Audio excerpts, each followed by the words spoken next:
आपुल्या मंदिरी देव हा नांदतो आपुल्या मंदिरी लेख तू आईची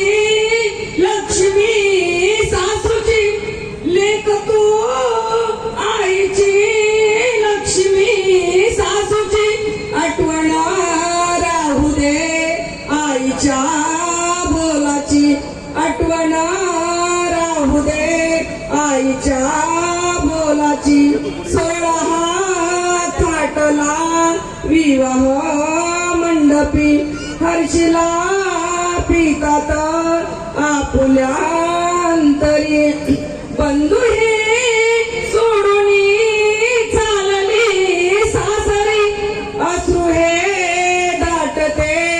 कन्येच्या नयनी अश्रू हे दाटते कन्येच्या नयनी